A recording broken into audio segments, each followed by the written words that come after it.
is the last question and answer meeting.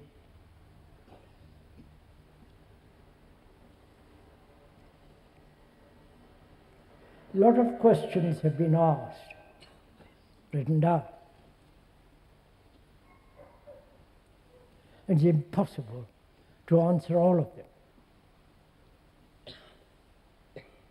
If we were to answer all of them, probably we would be sitting till the end of next month. And I'm sure you wouldn't like that.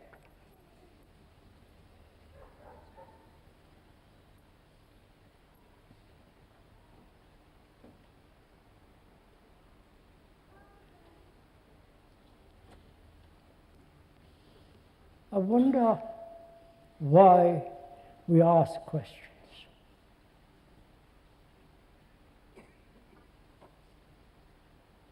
Why is it that we cannot find the answers in ourselves?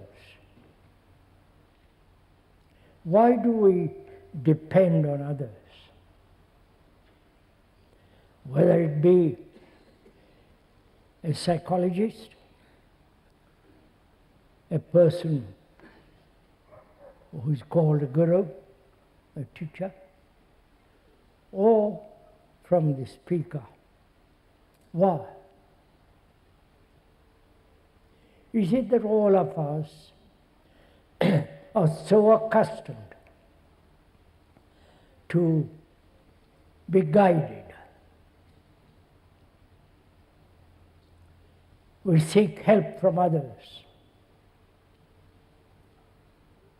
We want guidelines. We want to be told what to do. We want to be helped. The world, as it is now, growing more and more confused, more and more horrible, and we want somebody to tell us or help us to understand ourselves and the world. And we're asking, is there any help at all from another? Then you might ask, why do we sit here and listen to you? If there is no help from another, why do we gather at all?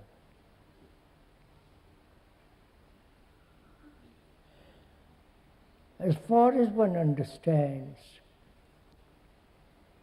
we gather not to be helped in the ordinary sense of that word, nor depend or look to the speaker. We gather together not in any spirit of authority or seeking some kind of solution to our problems, but rather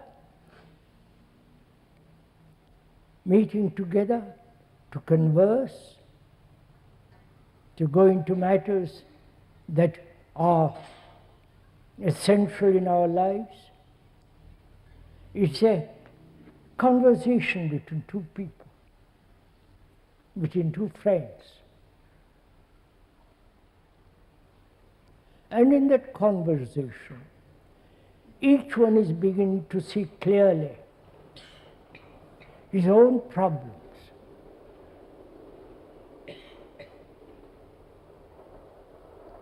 Each one is observing during this conversation, this investigation together. One is beginning to see clearly for oneself what we are, what has happened to us, what are the causes that has brought us to this present condition. And in investigating together, we find not only the answer, which is not very important, but the unraveling of this whole life, the opening up, if one may use that word, into the very complex problem of humanity.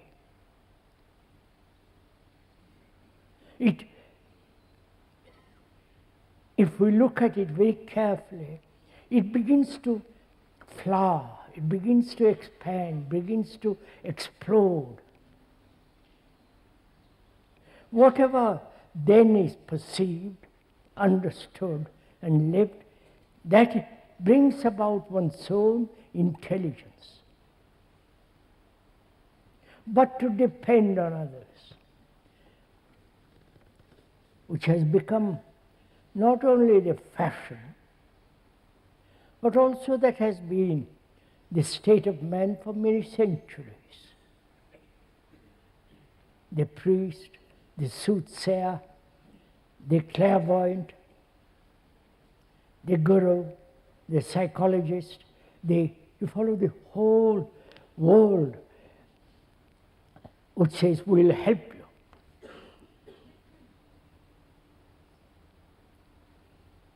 Those who help us are like ourselves, confused, rather unhappy. They're like you and me.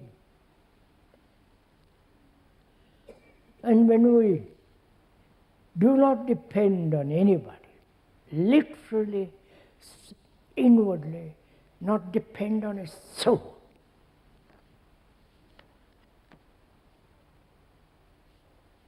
that means to be a light to oneself. One may make a mistake.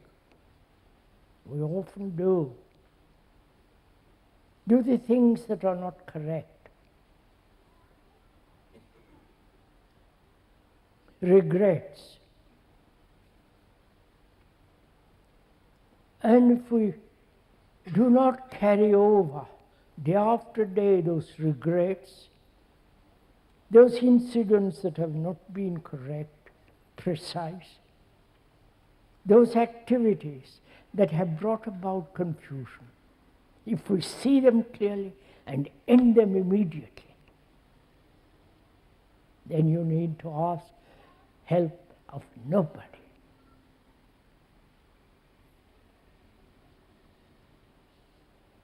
Right? Do we do this? Or just carry on?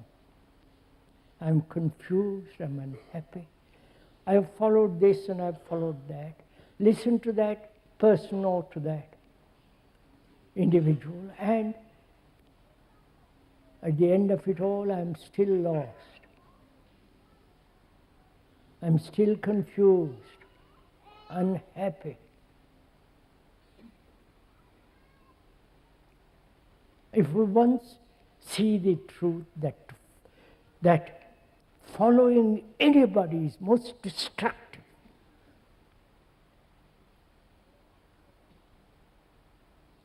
because it denies freedom.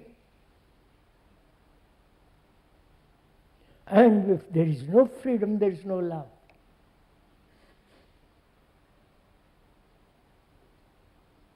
So, in answering these questions, we are together going into these matters. Not that the speaker is helping you. Not the speaker is not guiding you. For God's sake, one must realize this. Not verbally or casually, but very, very seriously. Psychologically, not to depend on anybody. We do depend outwardly. The surgeon, the doctor, and so on. The technological world, one must naturally follow somebody. But even in there, if you're merely copying, imitating, conforming, then you become another machine. Whereas if we could really put away from our hearts and minds the reality, that the truth that there is no help from outside.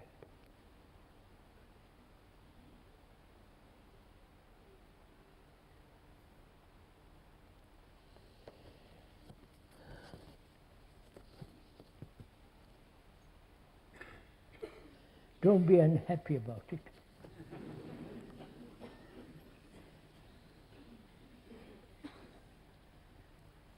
One sees one's own conditioning then, one's own trivial, very narrow desire for help. One of the factors we should go into is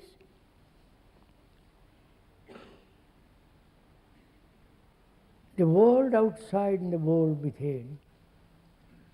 Are there two different states? Or, like a tide that goes in and out, the world is out there and we are here. There is an interrelationship between the two. It's constantly flowing back and forth. There is not this clear, definite division between the outer and the inner. It's a movement. That is, the outer, we have created the outer, the misery, the wars, the destruction, the brutality, the hatreds and antagonisms. We have created it. That is the society in which we live. And that society begins to shape us, tell us what to do. We are caught in this. So there is no division, but it's an interrelationship, right? If it is very clear that there is no division, that is like a tide with tremendous rapidity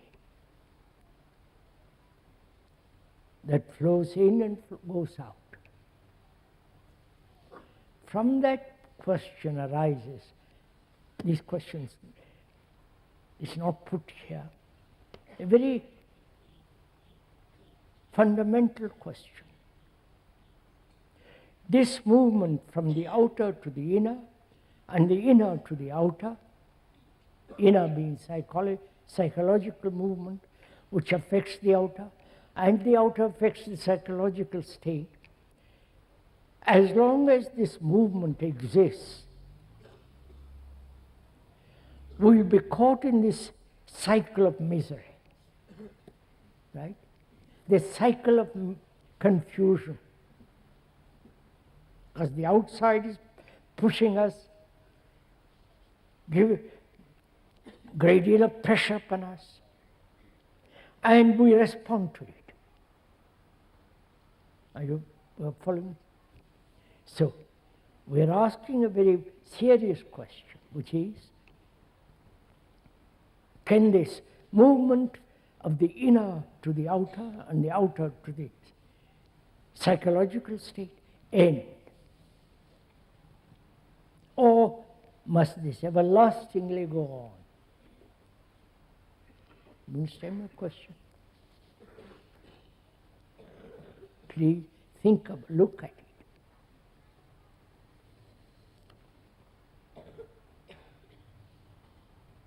Consider it as two friends talking over together. Then what is the state of the mind, the brain, that is not caught in this movement. Is that at all possible? Is it at all possible not to respond hatred by hatred, which is what is happening inwardly? Having created confusion, seeking clarity, and that clarity is partial, and then caught again by the outer world, and so on. The back and forth. This is clear. This is what we are doing. This is actually what is taking place in all of us.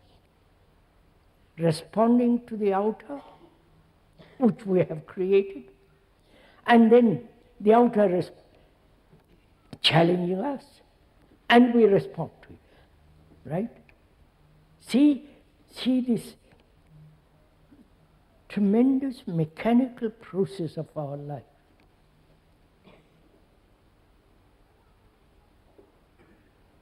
And is there a cessation of this movement? Is there a freedom at all from this movement? Then, if there is, what is the quality of the brain which is not caught in these repetitive reactions? You follow?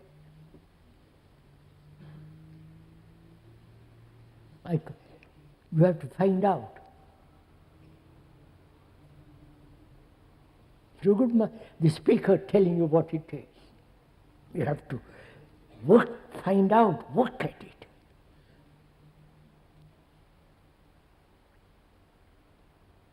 Then, if one understands this process, this way of living, and if you inquire more very, very deeply, then there is a freedom in which there is this quality of affection, love, and so on. As long as this reaction goes on between the outer and the inner, there cannot be love. Right? Go into it. If I depend on you as my guru, and you naturally depend on me, because you can't be a guru without me.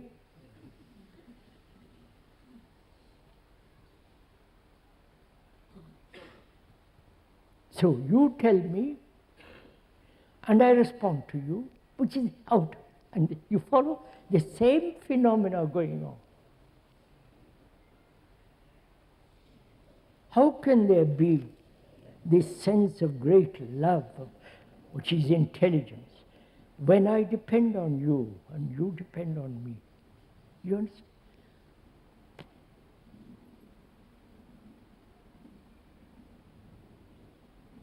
So if that is clear, what is the state of the brain that is no longer demanding experience?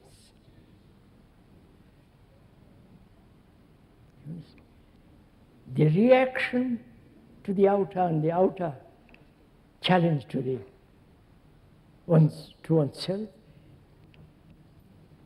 is a constant movement in time and experience, right? And we depend on experience to awaken us. Experience is a challenge, right? And can the brain be free of all experience and therefore all challenge, so that it is all the time awake? You understand?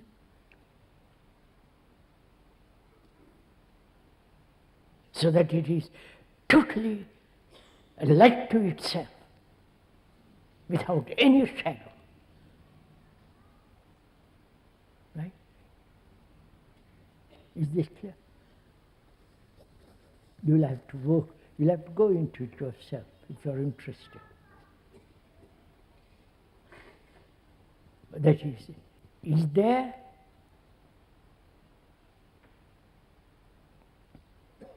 a quality of the brain which is not slave to time, slave to the process of evolution, which is time, the gradual approach. And can the brain be so extraordinarily alive, not caught in various forms of memories, so that it is wholly awake?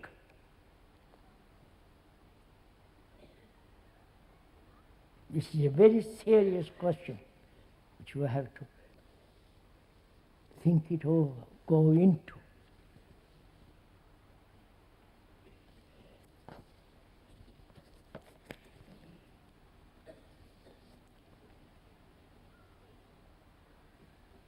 In listening, in the seeing and listening of which you speak, you see,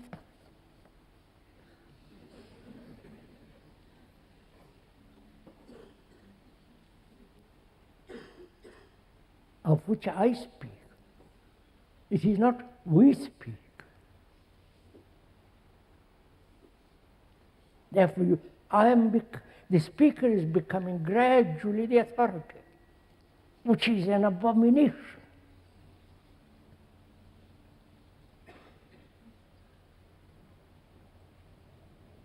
Because we've had leaders of every kind, political, religious, psychological, and so on. And we are where we are at the end of all these millennia. So please, it's not what the speaker is saying. The speaker is only putting into words our problems. He is the mirror into which you yourself are observing. You are the mirror, and he is merely putting into words clearly, that's all. If he is the mirror, destroy it. Break it to pieces. Because the mind must be free so that it begins to live anew, afresh, and not always depend, like a child. We're all grown-up people.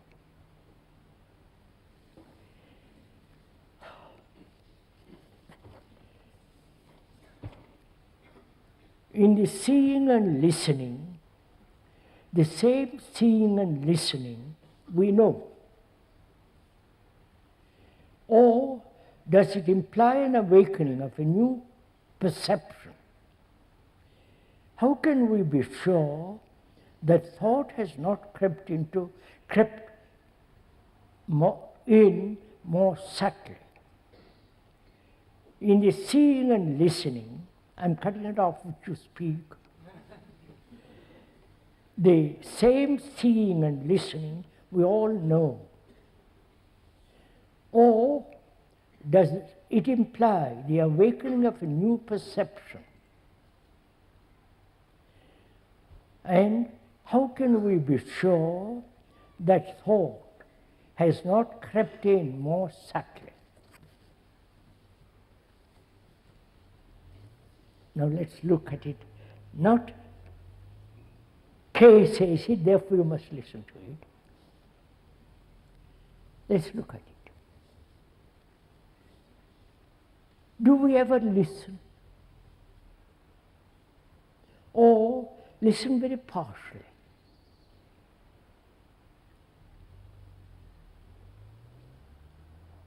When do we listen completely to anything?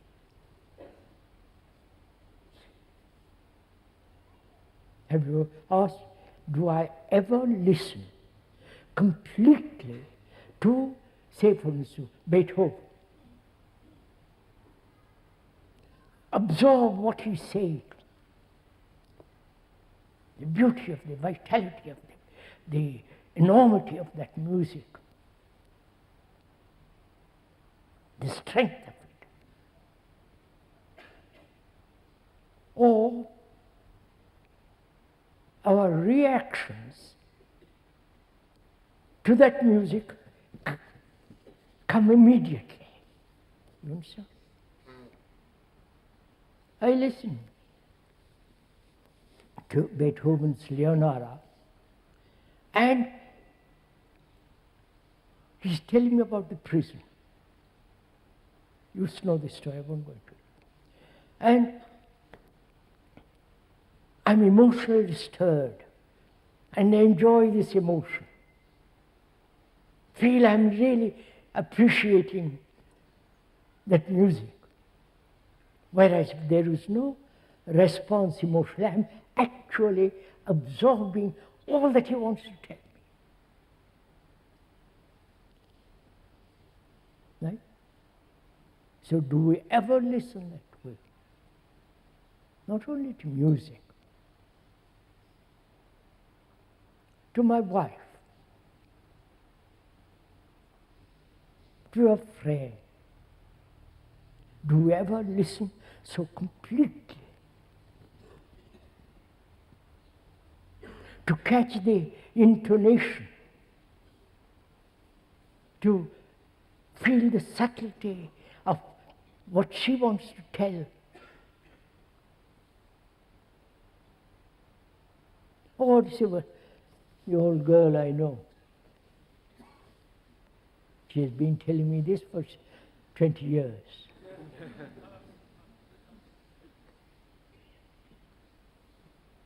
You understand? To listen so as to catch the subtlety of the voice, the intonation, the feeling behind the word, which means you must actually give attention to what is happening.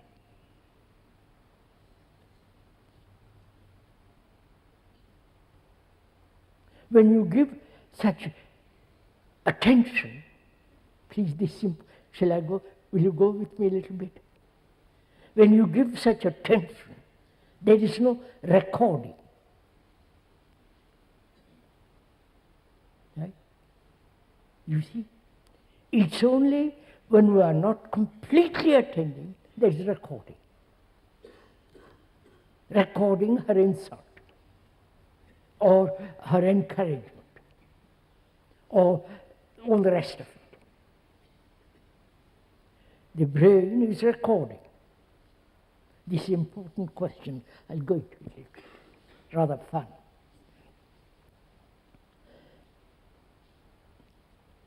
The brain is recording. That's its function. To survive. Right? The language, the skill, the understanding of the environment, seeking security. It has to record. If you want to drive a car, you have to learn, which is recording.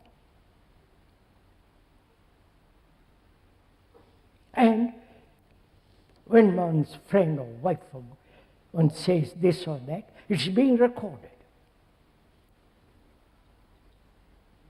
Right? And the record is the image, is the noise, And that recording, which is the noise of a tape, prevents my understanding or listening to the person. I don't know if you follow all this. So when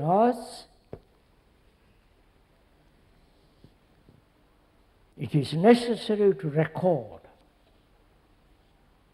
to live outward. Is it necessary to record anything psychologically? You understand my question? She says some word which hurts me. Need that word be recorded and the feeling behind that word.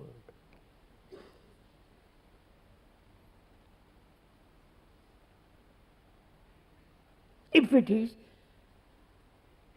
there is a division, there is conflict, and all the rest of the ugliness follows.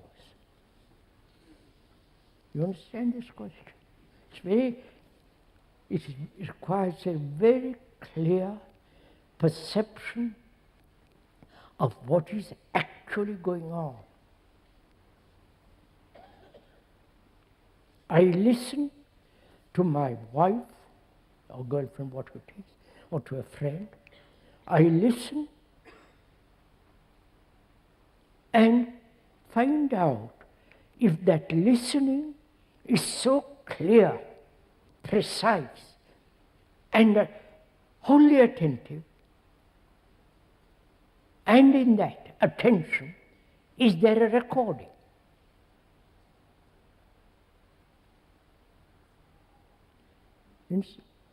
So, what do we mean by attention? Are we working together, or am I just talking? Oh, you don't catch on to this quickly.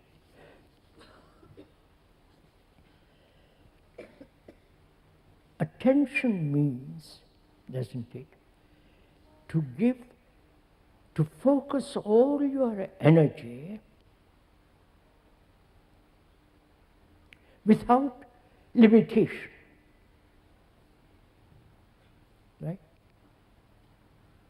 Whereas concentration is limitation of energy on a certain point.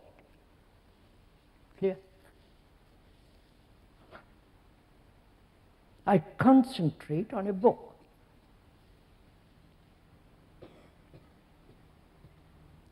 Which is to focus my attention on a certain phrase, on a page, and not let other thoughts pour in. There is a resistance in concentration.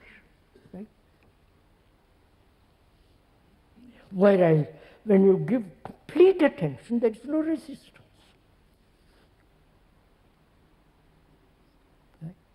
Where there is resistance, there is a barrier. So when other person insults or flatters, much more difficult to be flattered. To listen to both with such attention, there is no building up, piling up of resentment or acceptance. Right? Are we doing this now? Otherwise, no fun. So the questioner asks, is it possible to listen so clearly without the interference of thought? Which is thought being the past memories about one's friend, wife, and so on. To listen without that past, with its thoughts, right? So that there is no recording whatever, psychologically, to whatever ugly things one says about each other. right? Now, the questioner asks, is there in that attention a new perception? I'm putting it for the question. I attend to what you are saying without any interpretation, without any reaction, without any resistance. I listen to what you have to say.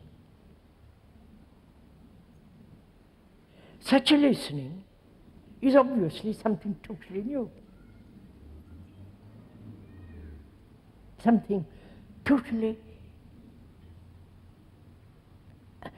something that's not limited. So there is a perception which is not the activity of thought, but it is perception of total observation, attention, and let the thing that is observed flow, move. We're always telling stories about what should be done, right? That's our lot. We never listen to the story. The story being the history of mankind. All the history books in the world are the story of mankind. The mankind is me. It's telling me the books about myself. That's the story of myself. Now, can I listen to this story without your help? You understand? Without your say, read it this way, look at it carefully, guide me, then I become your slave. Whereas I am reading this whole history of mankind, that mankind is me. I am mankind. So can I look at that story, listen to it without a single motive, without a single saying this correct, this wrong, this right, which is I'm not listening to the story, but I'm telling what the story should be, right?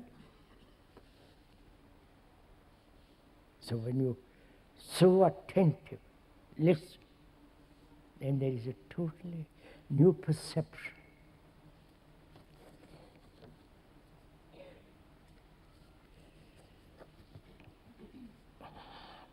You speak of bringing about a new generation.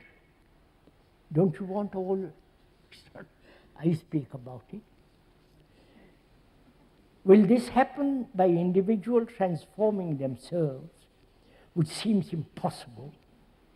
And can the change of only a few affect the total human consciousness?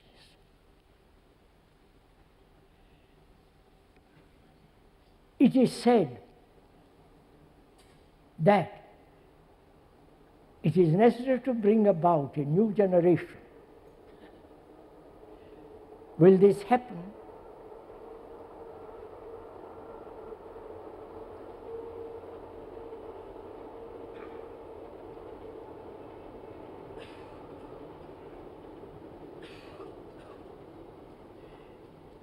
It is necessary to bring about a new generation, not you speak about I'm changing.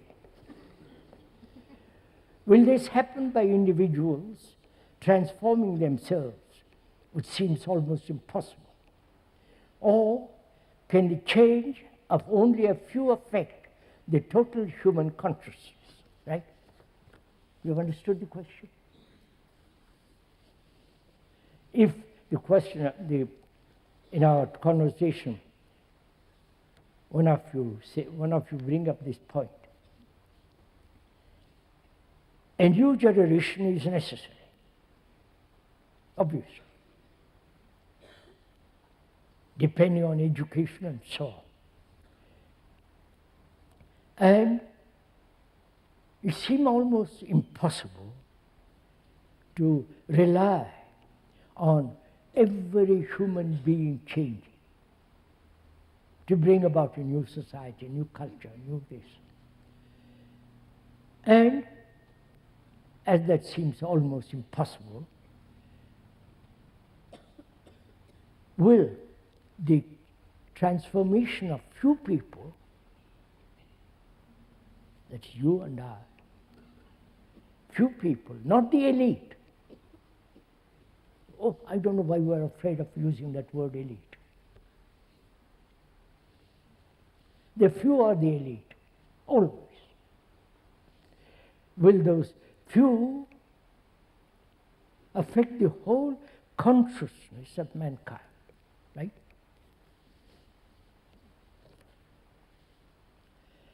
I believe the scientists, the biologists and so on, are investigating into the problem of one group of animals. If there is a change in that group of one rat or one wolf, it affects the whole group consciousness, right? They are experimenting to that. We were talking about it the other day with certain scientists. That is,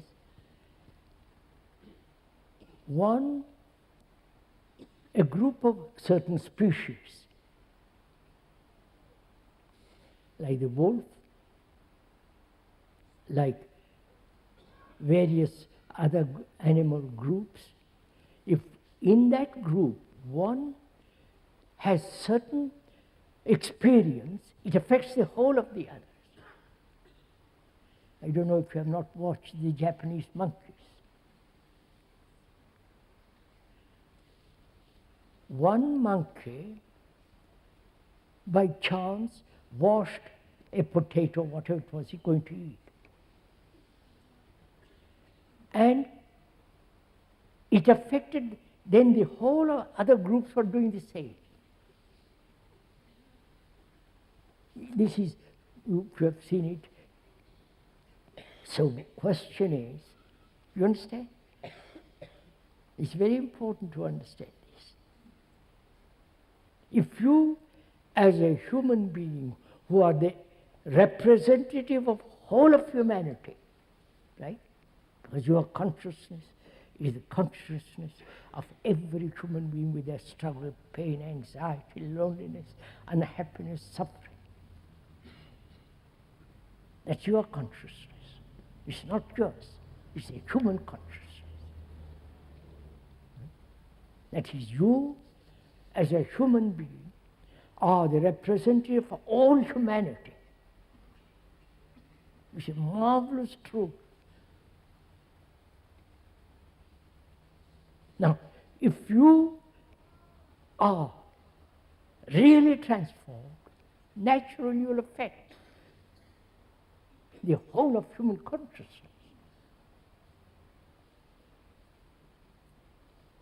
All the great killers of the world, so-called warriors, right? Like, oh, I don't have to explain all this. The war leaders who tried to conquer the world, from Genghis Khan to present day, they have affected the consciousness of man. Right? Obviously. You and I have not fought a war. But war has been in the consciousness of mankind. Killing, killing, killing. Not only the whales and the baby seals, but killing each other. That's part of our consciousness.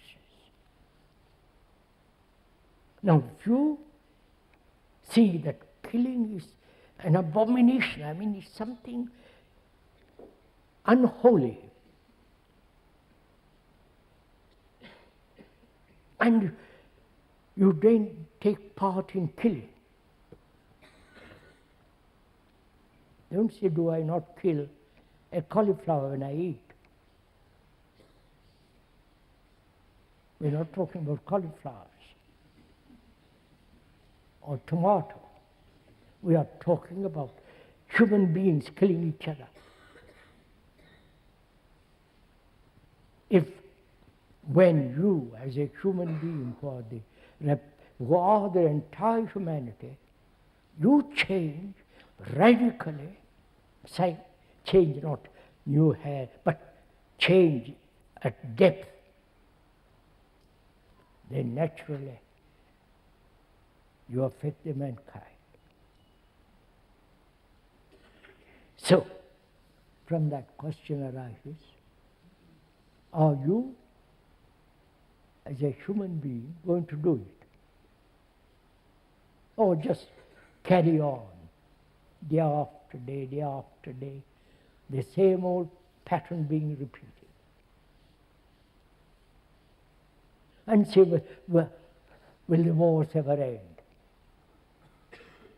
You know, that's our problem. The wars will end if you end war. So a group of people, and I hope there is a group of people with all one's heart, that there are such people in the world,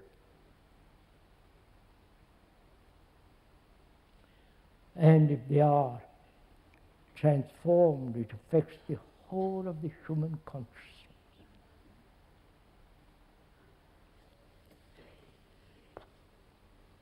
I have been following a spiritual leader, and it has helped me.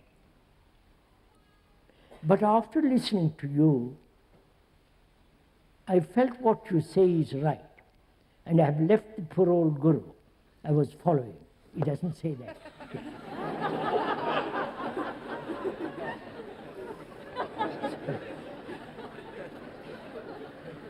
Sorry.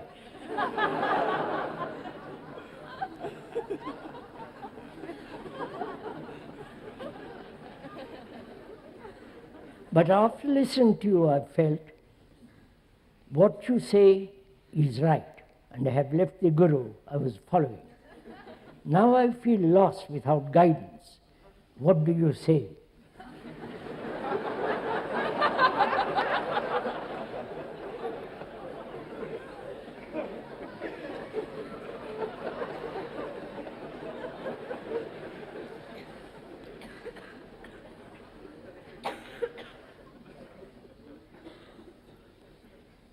Sorry.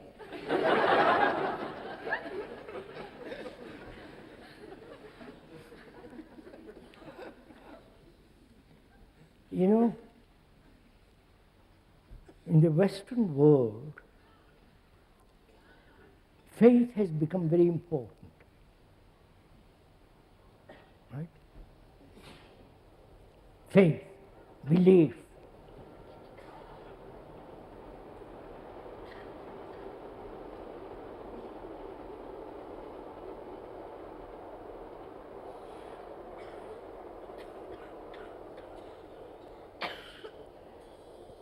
In the Western religious structure, faith, belief have been the central factor of religion,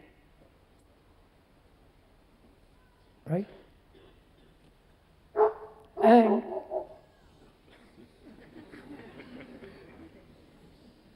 And skepticism, doubt, has been anathema, a curse. If I doubted in Christianity, belonging to a particular sect, it would collapse, right? Whereas in the Eastern world, doubt, question has been one of the requirements of a disciple who is seeking truth, of any man who is seeking truth. That doubt, question, inquire has been stressed. Now, most of us are rather gullible, right? I set myself up, putting on a certain robe, and I say, I'll teach you, I'll help you, and you flock around me.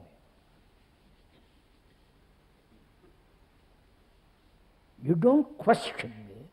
You don't say, what right can you say this? Who are you to tell me?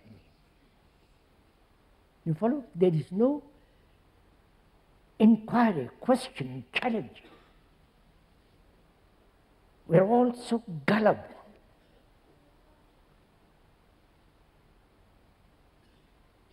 And you hear somebody come along and say, look, don't follow.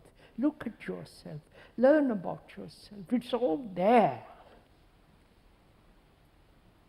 You don't have to go to India or to Jamaica or to whatever it is.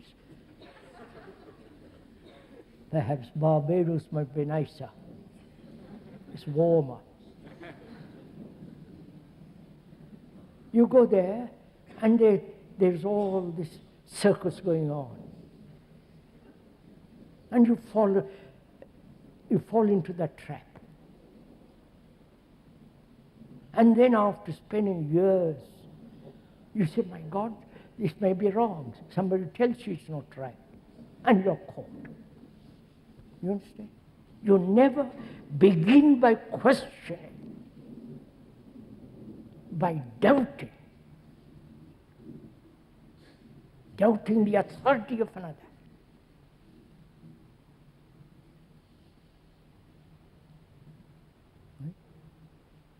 And for years, you have followed what she has said or she has said. And then you come and tell me, look, that's all wrong. It's all there if you look. If you know how to read that book, which is yourself, you don't have to leave your town to go far away. It's there. It's in your heart and mind. And you say, I can't read.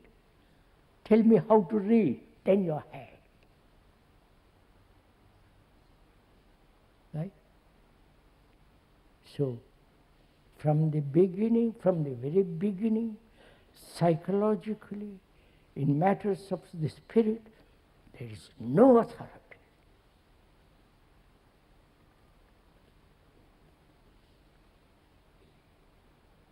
And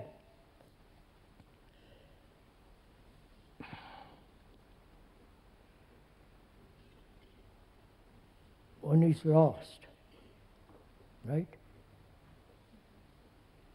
Confused. Now, when you are lost, look at your loss. You understand? Look at it. Don't go away from saying, I'm confused, you help me. But be confused, inquire into confusion. Why you are confused? Because you are confused, for you have accepted somebody outside you who is trying to guide you.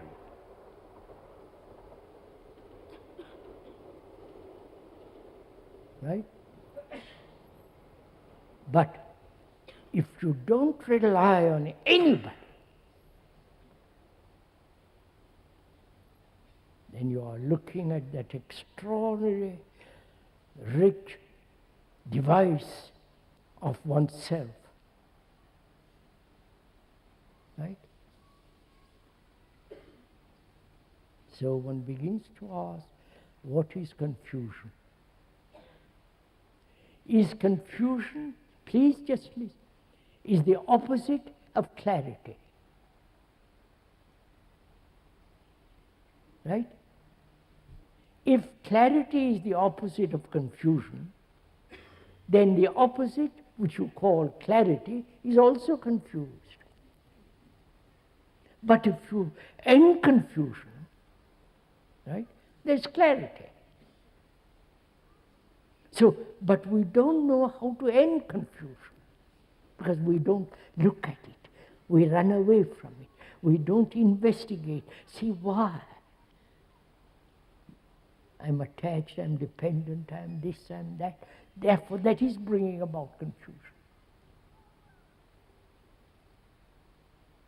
Right?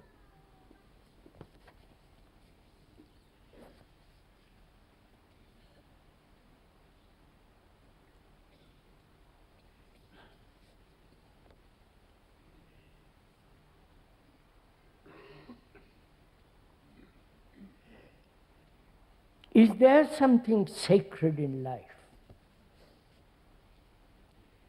Is it possible for all of us to come to that? Is this God? Is there something sacred in life? Is it possible for all of us to come to that? Is this God?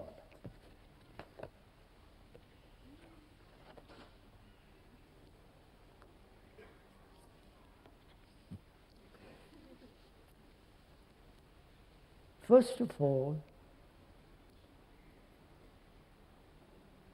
we don't know what is sacred, right? We don't know, actually. We worship something called sacred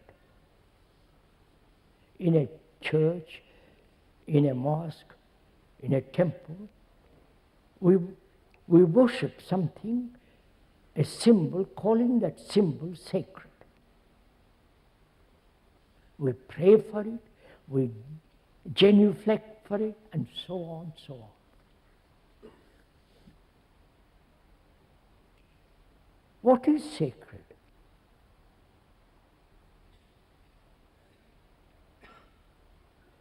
A thought which has put all this, the symbols which we worship, the figure which we worship, the various categories of saints and so on, which thought has invented, right? The rituals, the dogmas, the belief, the faith. Now, to inquire if there is anything sacred, one has to inquire, is thought itself which creates all this sacred, right? Is thought sacred? Answered. The thought that has created wars, divided people into races, groups, right? Thought which has created this division, hoping for security. Thought which has brought about the enormous destruction on the world. Thought which is creating the bomb. The thought which divides you from your wife, from your friend, from the thought that says, I am important, not you. I must get on. All those are the activities of thought. Right? Are all those activities sacred? Obvious. I mean, it's so obvious they are not. Right? And thought has created God. You won't accept this. Thought has given to that idea as God all kinds of attributes. Omniscient, omnipresent, all-loving Father, all that business. If God existed, which must be without cause, then if He created us, right? You answered that question. He must be a most extraordinary entity to create us, to make us miserable. So there is nothing that thought has created is sacred.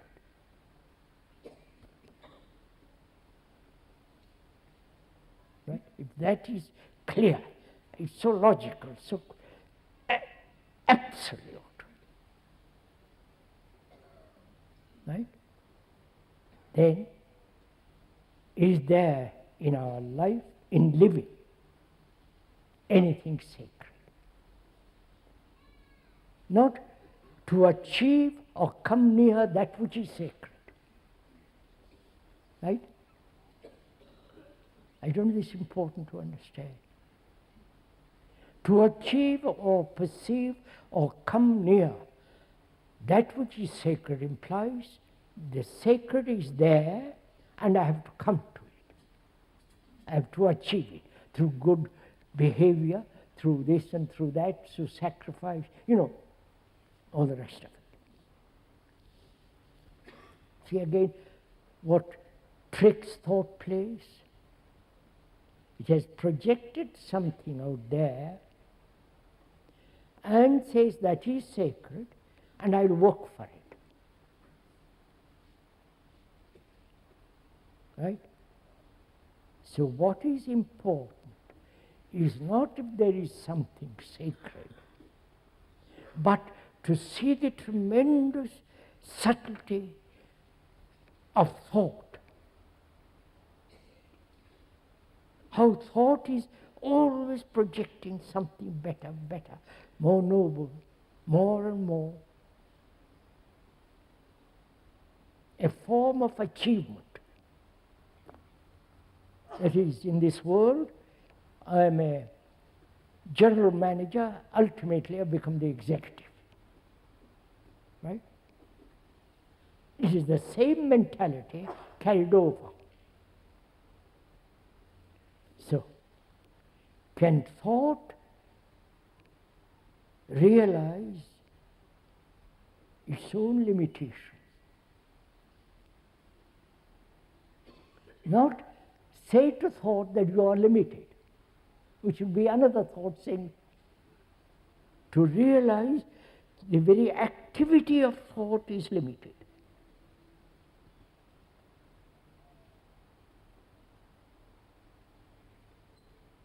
Then, is there something sacred which is not put together by thought? You understand?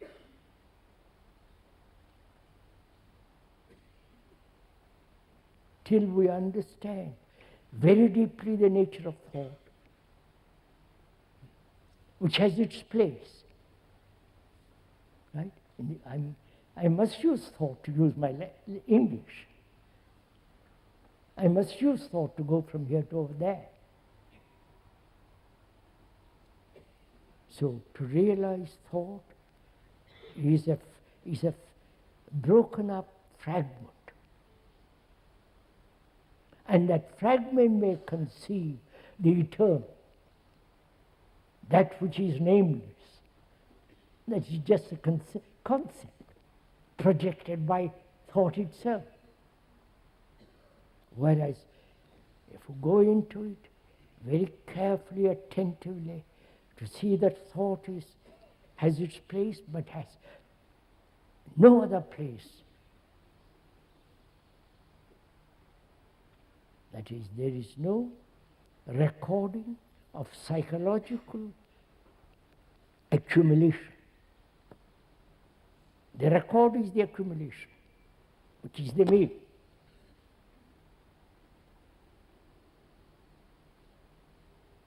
So one has to inquire into this very deeply and find out for yourself. If the speaker tells you that there is something sacred, it becomes so silly. But if you yourself, as a human being, who are the rest of mankind, if you go into this seriously, then there is that which is what is.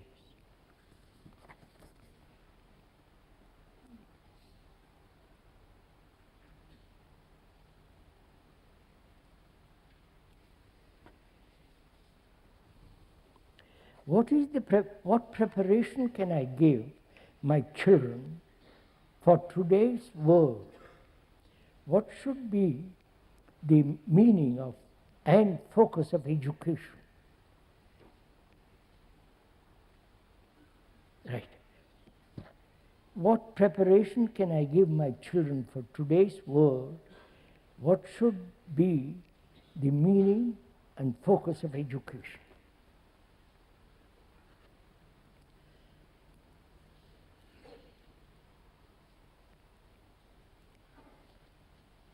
So what are we all being educated for?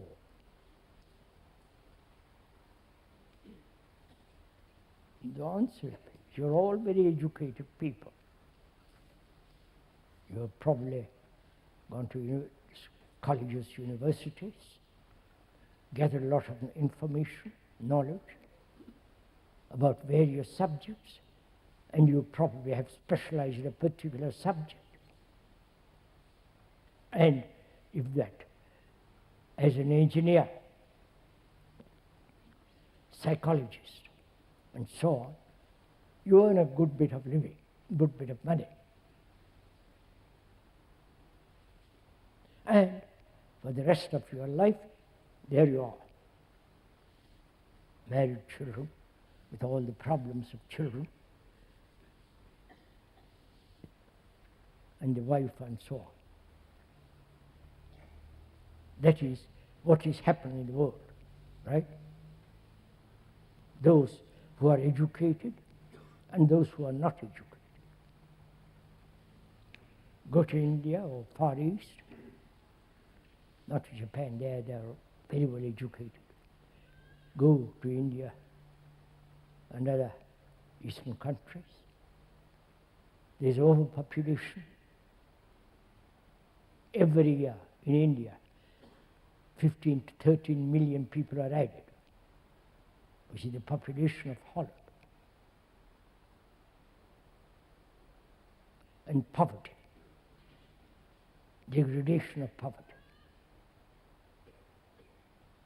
And they're not educated.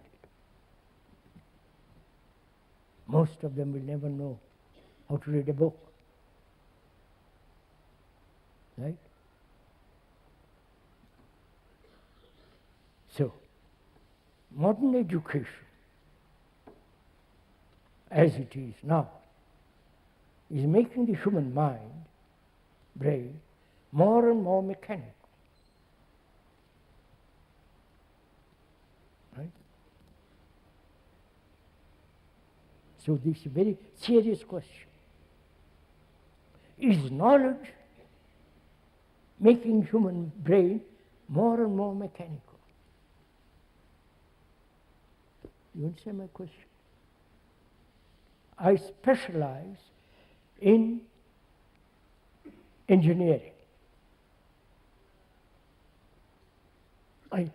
From college to university, I've learned a great deal about mathematics and so on, and I've become an engineer. How to build bridges or construction of various kinds. That's my life, till I die, or retire and die. Right? Is that education? That's necessary, apparently.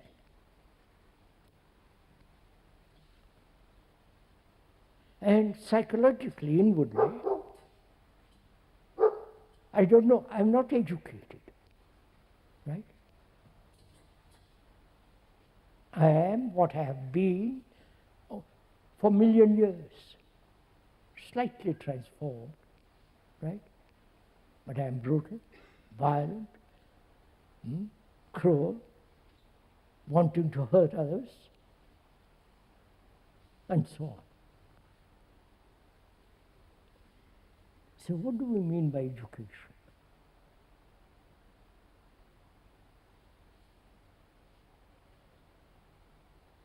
Answer, sir. Is it merely to live a world of to live in a world of technology, science, knowledge? You follow? And that is creating such havoc in the world.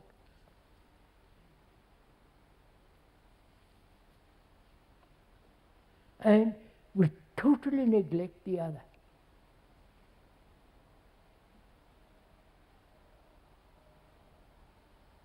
Because the other is much more difficult.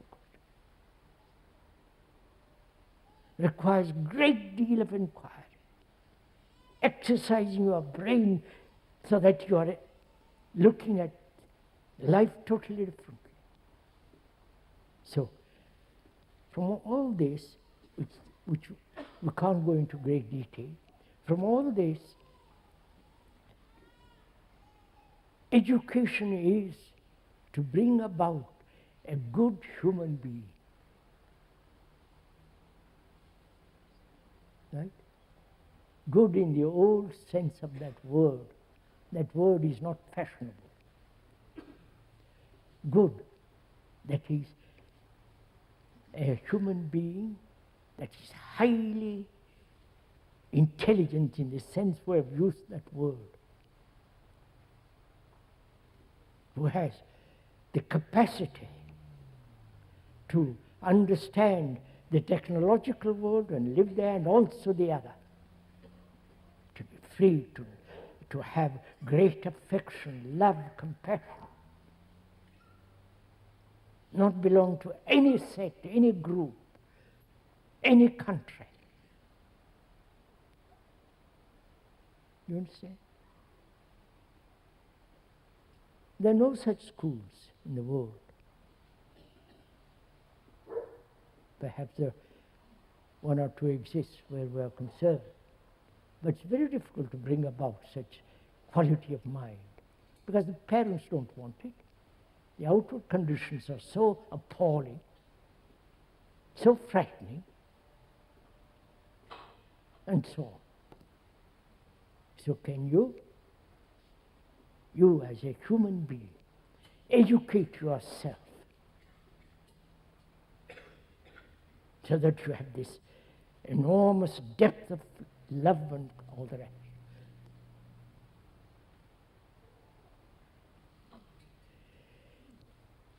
The last question. What is the future of mankind?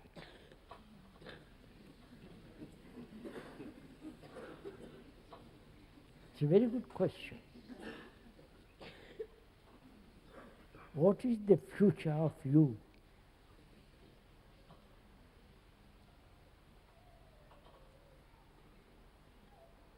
What is the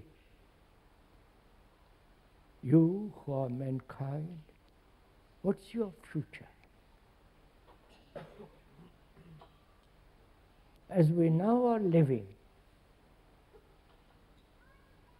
which has been the continuity of the past, right?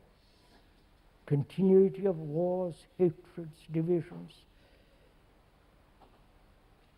the ugliness that is going on, the brutality, everything. If humanity continues that way, that is you, continue that way, there is very little chance of survival, right? Of obviously, if every country in the world is preparing for war, right? They are. The unenlightened countries are buying armaments from the enlightened countries.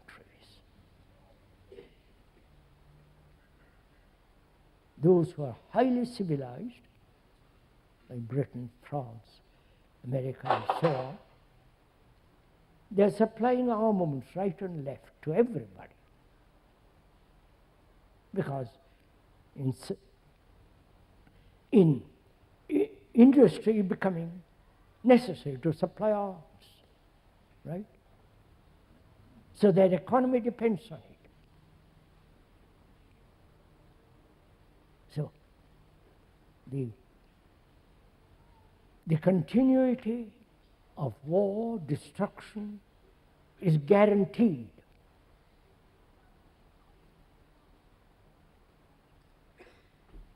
And what is the future of all of us? Not only of us, of the coming generation, your children. It's really a very frightening world.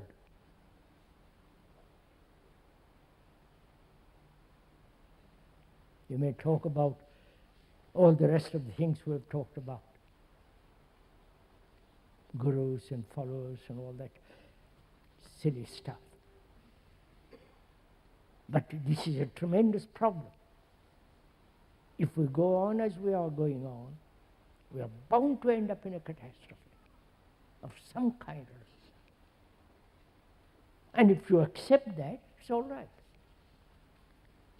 If that's what you want, it's perfectly all right.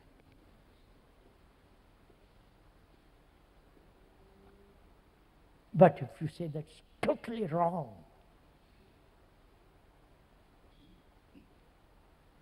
it's totally unholy to kill another for whatever cause, for whatever reason, for your honor, for whatever reason, to kill another is the denial of the most holy. The dog agrees.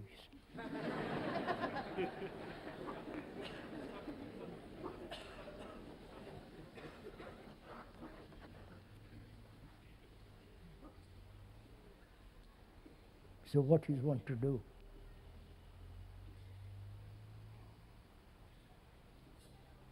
It's really a very serious question. What are you going to do?